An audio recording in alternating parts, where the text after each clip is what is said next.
Sekieo.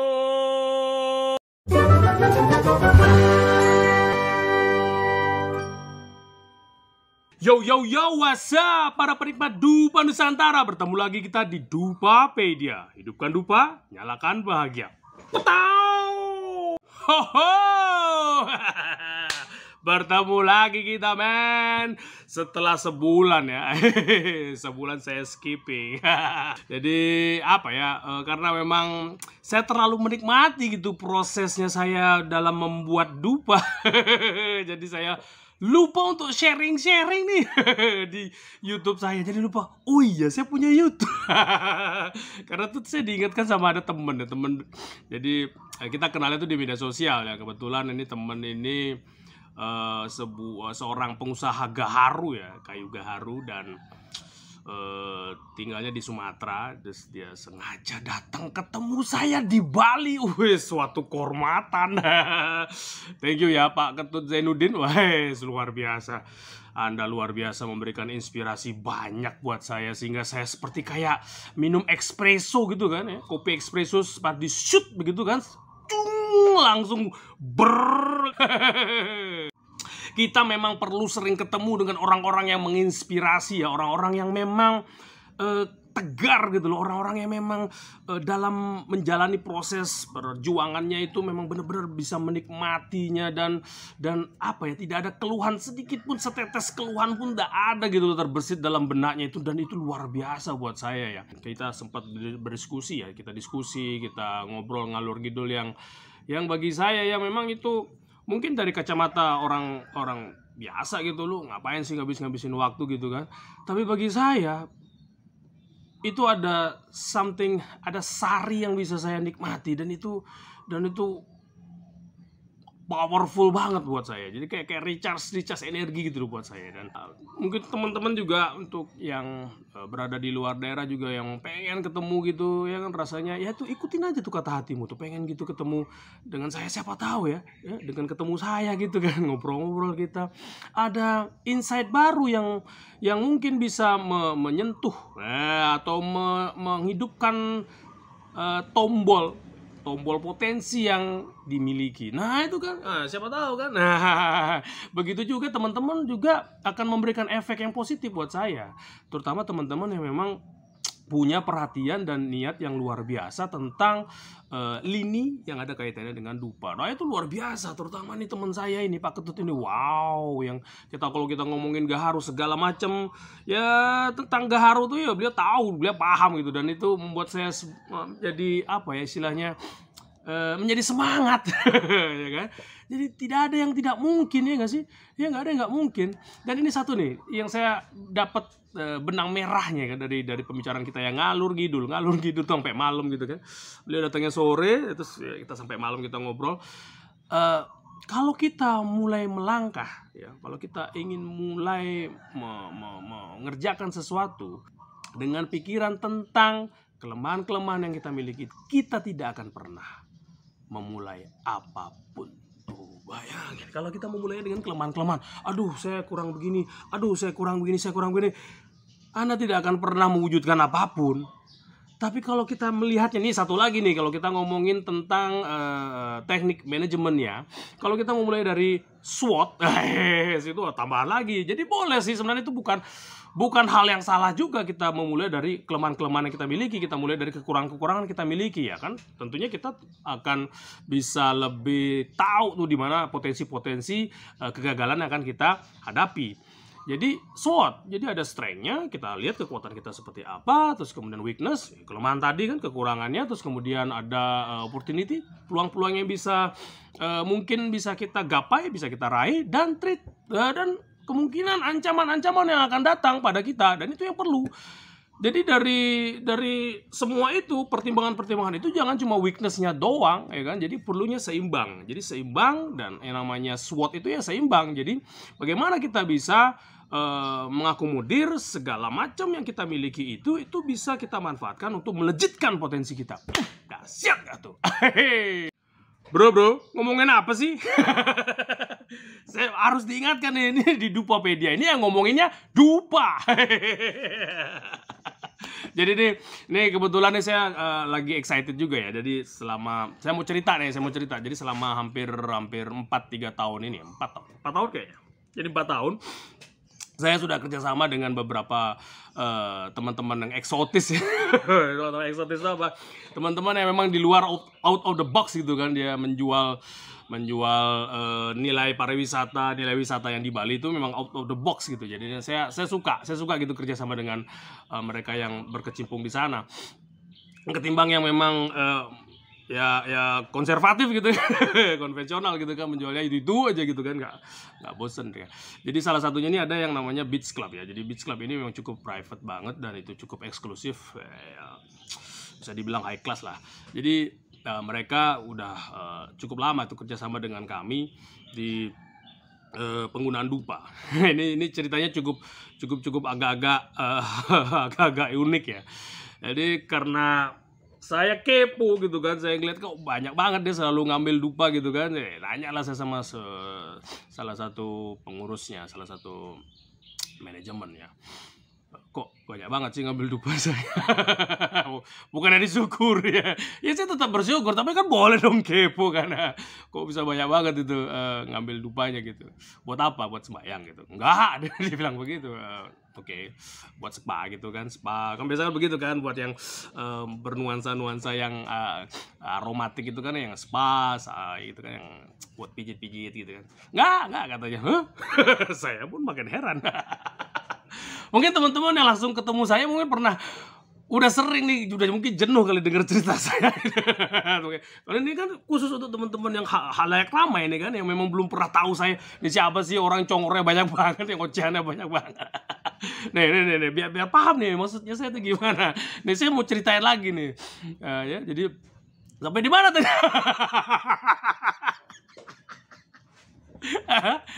Oh ya, di pertanyaan gini deh. Oh ya, spa ya? Enggak katanya enggak. Oh, enggak ada spa ya. Di mana ya? Jadi apa dong kita gitu kayak. Belum bisa nebak saya kan. Dia bilang untuk toilet. Mendadak saya langsung diam hening sejenak gitu loh, dan kan pandangan saya datar begitu. Ini kebayangan pandangan datar. Mendadak begitu. Ada sesuatu yang di luar dari nalar saya. Itu terjadi gitu. Ada sesuatu di luar nalar saya. Waktu 4 tahun yang lalu itu terjadi itu. Yang saya tahu kalau dupa itu adalah untuk menciptakan kesakralan, menciptakan ketenangan, menciptakan kedamaian untuk kita suci. Kita ngomong konteksnya suci gitu ya, suci. Dan itu pun jadi dengan adanya sesuatu itu yang di luar nalar saya itu membuat saya memahami dengan yang namanya kesucian dan kesadaran itu hal yang berbeda. Iya, kalau Anda ngomongin suci itu masih konteksnya pikiran manusia, ya kan? Kesadaran ya batin, jiwa. Kita ngomong udah jiwa, kita ngomong atman kalau orang Bali Hindu bilang ya. Tapi kita ngomong kesucian itu ada pengertian benar dan salah gitu ya, benar dan salah. Ada dogma di situ, ada pakem di situ yang kalau di luar dari itu salah, ada kesalahan, Anda benar-benar tidak bisa berada di lingkungan kami. Kayak gitu kan. Saya dulu begitu ya kan. 4 tahun yang lalu tuh saya begitu dengan pikiran saya yang das gitu kan. Saya memang membuat dupa itu yang serius sekali, membuat dupa yang memang menggunakan talent saya segala macam lah, semua perhatian saya curahkan di sana. Saya bikin ini dupa spesial dari kami, ini Anda silakan pakai. Dan mereka tertarik dan mereka gunakan di toilet. Wow, karena saya menggunakan pikiran itu, dan betapa tersinggungnya saya, disentuh egonya saya, sehingga saya menjadi marah gitu kan. Tapi marahnya biasa aja. Ini kan saya teatrikal gitu kan, biar seru ceritanya saya. Marahnya biasa aja, karena saya juga masih berpikir, kan masih pakai pikiran ya kan, masih berpikir, karena dia pesannya banyak, man, itu duit coy. Ada pesanan lumayan banyak, dan itu duit, dan continue dia selalu pesan selama 4 tahun kemarin, dia continue pesannya kan. Jadi tapi saya agak gundah gulana gitu kan, bimbang antara yang namanya idealis saya dengan duit yang disodorin di depan mata saya. Mulailah saya pulang kan dengan hati yang berkecamuk, pikiran yang memang langsung melompat-lompat kemana-mana, lebih cepat lompatannya. Ya kan? Untung saya selamat sampai di rumah kan, karena kalau nggak gitu kan bisa kemana-mana, amit-amit.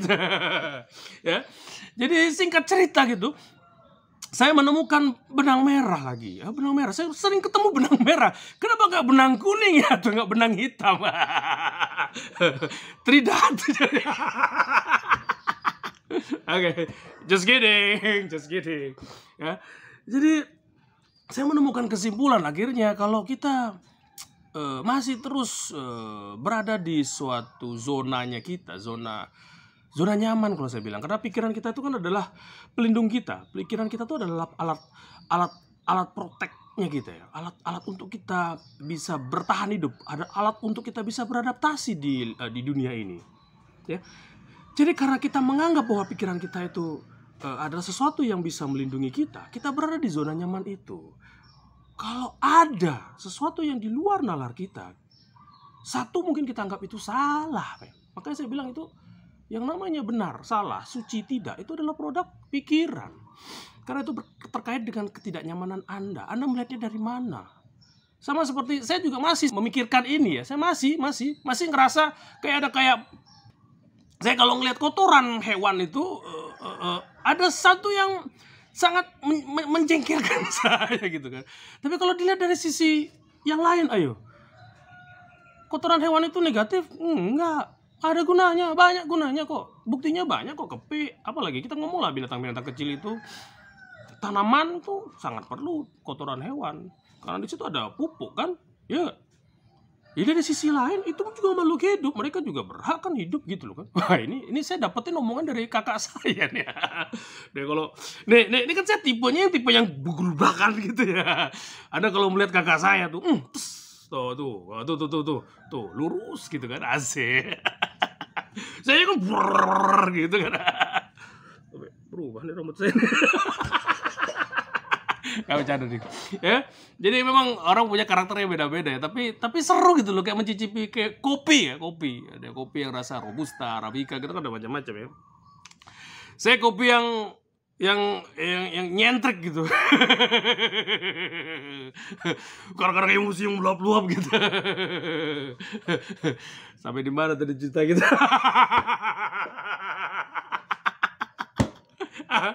Terima kasih ya YouTube ini cara membantu saya untuk nge-shoot mood saya gitu kan. Saya kalau setiap membuat video ini mood saya tuh jadi asik gitu. Nah, jadi kembali kita ke cerita tadi tuh yang di dupa yang dipasang di toilet. Saya mulai berpikir, artinya ada kelompok orang yang menggunakan dupa saya itu memang juga untuk kedamaian, tapi di tempat yang berbeda, yang nggak mesti di dalam dari nalarnya saya. Jadi memang di luar nalar saya. Jadi memang saya lama pikir-pikir, memang ketika orang berada di toilet, ketika orang berada di kamar mandi, itu adalah privasinya mereka ya. Itu ruang privasi sekali. Di situ terkadang muncul kondisi kesadaran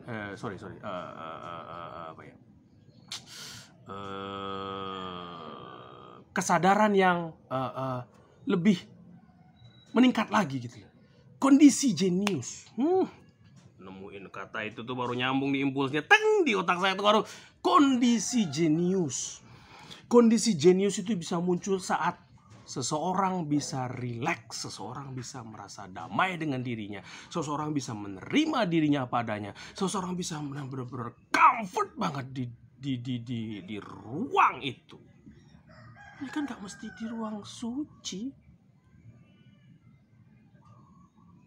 Jadi kita bisa melakukannya di mana saja asal kita mau, karena kita lah manusia.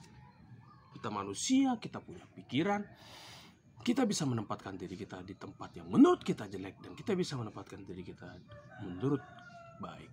Tidak ada seseorang, yang saya pahami, tidak ada seseorang yang mau menjerumuskan dirinya sendiri.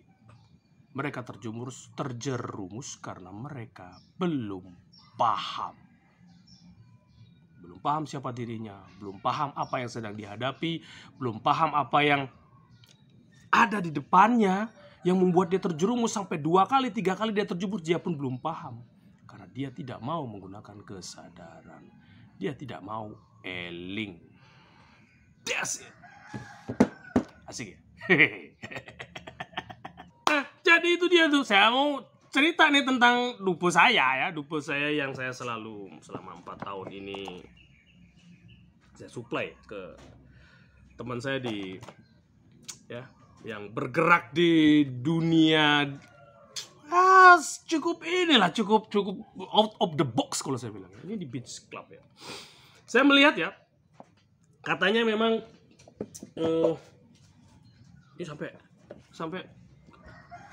meleleh kemana-mana itu ini. Memang saking konsentrasinya tinggi sekali. Ini coba bisa lihat kan?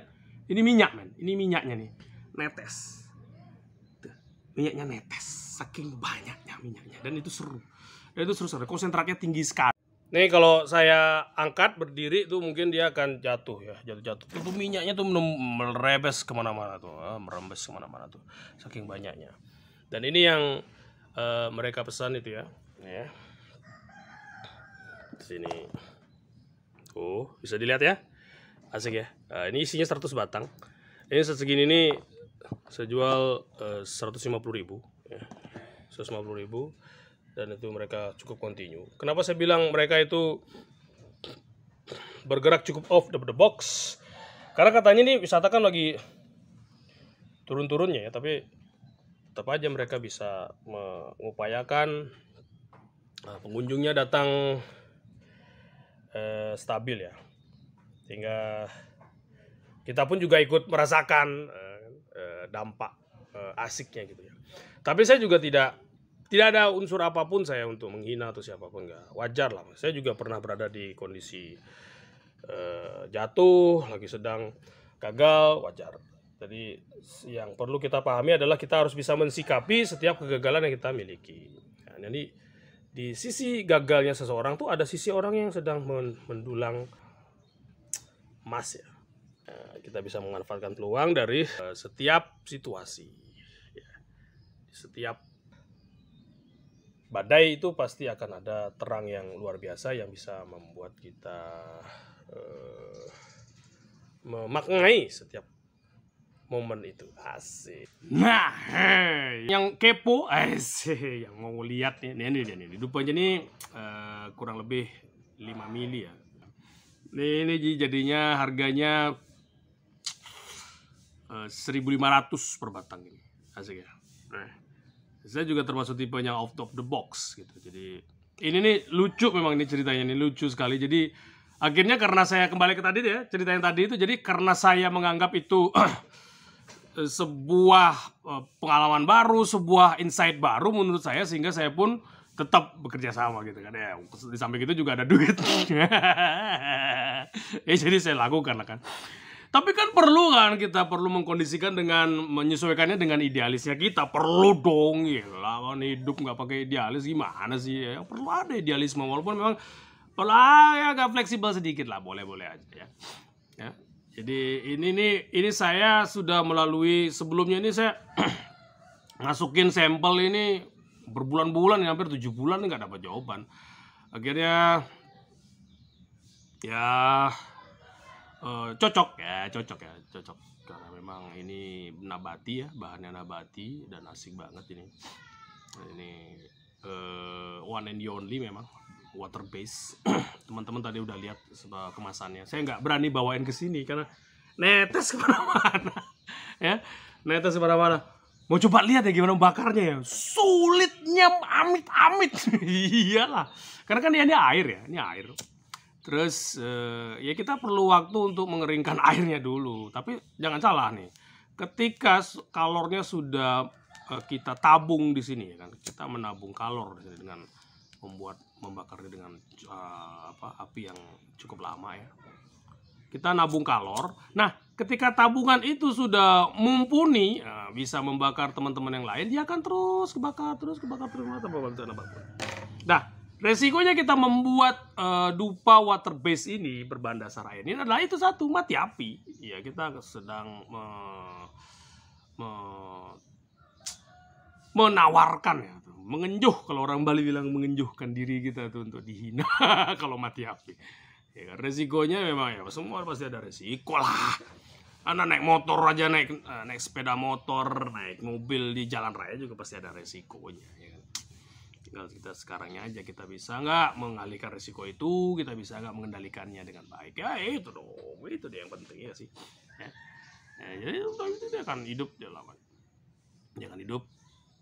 Nah itu dia. Saya menggunakan water base ini sebenarnya sebagai penahan, ya kan, sebagai penahan. Dan menurut saya sih asik ya gitu bermain yang water base itu. Jadi aromanya juga nggak terlalu bung gitu, nggak, tapi dia damai gitu kan, santuy gitu kan. Masuk di ruangan gitu juga yang seperti nggak hanya aroma Anda tetesin di dupa atau Anda celupin di dupa habis itu udah Anda jual, enggak men, enggak. Di sini ada momen-momen keindahan, momen-momen bahagianya pembuat dupa itu sendiri. Di sini ada memori-memorinya yang ketika kita membakarnya dia akan rilis, dia akan lepas. Jadi yang teman-teman rasakan ini bukan hanya sekedar aroma, bukan sensasi aromanya saja, tapi sensasi vibrasi yang dibuat dari dupa ini. Kalau leluhur Bali bilang ini pasupati, bisa jadi ya pasupati. Dan believe it or not, percaya atau tidak, setiap kata-kata yang kita ucapkan adalah mantra, adalah doa. Dan kalau kita sering mengucapkan kata-kata yang positif, kita sedang mempasupati diri kita. Itulah mengapa ada orang yang metaksu gitu loh. Ya karena dia cukup serius, cukup sadar untuk menempatkan dirinya berada di lingkungan yang vibrasinya baik. Sehingga secara alami pun tingkat energinya akan terus meningkat, dan terus meningkat. Secara berkesinambungan. Bukan hanya saat itu aja kita melakukan kebaikan, udah naik langsung, habis itu udah begitu aja berhenti, enggak. Tapi berkesinambungan. Karena itulah memang takdir kita. Takdir kita sebagai makhluk di muka bumi ini, di dunia ini, adalah melanjutkan evolusi alam. Alam semesta ini harus terus dilanjutkan evolusinya menuju tingkat energi lagi yang lebih tinggi lagi, sehingga apa? Sehingga berada di satu titik, kosong lagi. Seperti itu. Dan itulah namanya kalau istilahnya orang Hindu Bali bilang moksa, ya, Anda kembali ke moksa. Kalau saya suka sekali dengan pepatah yang disampaikan oleh leluhur Bali ya. Suke, duke, lare, pati, itu tuh bekal hidup kita, ya kan. Semua manusia pasti akan merasakannya, cuma waktunya kita nggak tahu kapan. Ya, jadi kalau kita sedang melihat ada orang yang sedang suka, sedang menikmati kesenangannya, ya jangan sewot juga, men. Waktunya itu ya malah sedang waktunya dia suka. Ya kita nggak tahu dia kapan sedihnya. Barangkali udah diborongnya kemarin. Sedih-sedihnya, duka-dukanya dia udah dia borong tuh kemarin gitu kan. Sekarang dia sedang menikmati senangnya. Ya jangan kamu doakan juga, hati-hati loh kamu kalau lagi susah gimana. Ya nggak perlu juga, nggak perlu, men. Itu bukan time frame-nya kita gitu kan. Ya run with your speed aja gitu, berlari aja sesuai dengan kecepatan. Kita akan merasa damai kok, dan akhirnya kita akan menemukan kebahagiaan. Nah, istilah itu baru cocok dipakai tuh. Kita akan menemukan kebahagiaan dalam diri kita, karena sesungguhnya diri kita itu adalah kebahagiaan. Ya, bukan jauh-jauh, nggak perlu apapun, nggak perlu sampai kita liburan ke luar negeri gitu, nggak perlu kita harus tidur di Himalaya gitu, nggak perlu untuk jadi bahagia. Bahagia itu di dalam diri. Asal kita kita mau membuka hati kita mau ramah dengan diri kita, sehingga apa yang terjadi, sinar-sinar keramahan itu akan muncul, tuh akan bersinar, akan terpancar, juga dirasakan oleh orang lain. Asik banget. Bawaannya tuh makin asik aja omongan ini. Itu teman-teman nih saya sarankan. Makanya saya lihat guru saya juga, saya sangat mengagumi ya, Guru Gede Pramo ya. Guru Gede Prama tuh kalau bicara di depan mimbar begitu kan selalu ngidupin dupa. Saya tahu tuh. Karena memang menggugah kedamaian memang dupa ini. Walaupun dia memang fungsinya trigger doang nih cuma 5%. Iya 5%. Sisanya 95% itu kuasanya kita untuk membuat apakah kita mau damai apa tidak. Tapi ini tetaplah trigger fungsinya. Ya. Seperti kayak starter mobil. Tanpa adanya starter mobil nggak asik rasanya hidup ini ya nggak. Kita harus ngengkol lagi kayak mobil-mobil zaman dulu, zaman tahun-tahun 30-an gitu. Kakek saya tuh punya mobil harus diengkol dulu, diengkol tuh roda gilanya tuh harus diengkol biar mau muter jalan sesuai dengan momennya, nanti torsinya pas, hidup itu mobilnya. Nggak perlu, ini kayak starter aja, santai kan. Jadi ini hanya untuk mempermudah hidupmu aja ya. Tanpa dupa juga nggak apa-apa. Cuma kayak kurang nggak asik aja sih rasanya gitu kan ya. Ya kan sesuai dengan perkembangan zaman kita memerlukan sesuatu yang asik ya kan sih. Damai itu perlu sesuatu yang asik kan. Asik. Well guys, thank you ya atas perhatiannya. Mohon maaf banget nih dari kemarin tuh kelupaan bikin video. Pas ada teman yang datang dari Sumatera itu baru saya ingat, oh iya saya harus bikin video. Apa yang kurang gitu, saya pikir-pikir, oh iya bikin video. Canda ding. Terima kasih teman-teman atas perhatiannya. Saya masih perlu saran, kritik, komen apa saja lah yang sifatnya membangun sehingga video ini nggak berantakan begini. Tapi saya pernah konsultasi gitu sama salah satu temen ya yang jago banget dia bikin video tuh kan, mana dia bikin film, dia bikin sinema segala macam loh. Wow ini udah jago nih. Dia justru bilang ini justru yang asik nih begini katanya, alami, keep on going aja katanya. Dia bilang begitu, makanya tetap aja saya begini ngomongnya. Tapi asik loh, jadi kayak ada ajang curhat gitu sama saluran ini keren, ada ajang curhat. Ini saya keluar dari sini, selesai dari ini tuh energinya lebih asik lagi gitu loh ngomongin, gitu kan.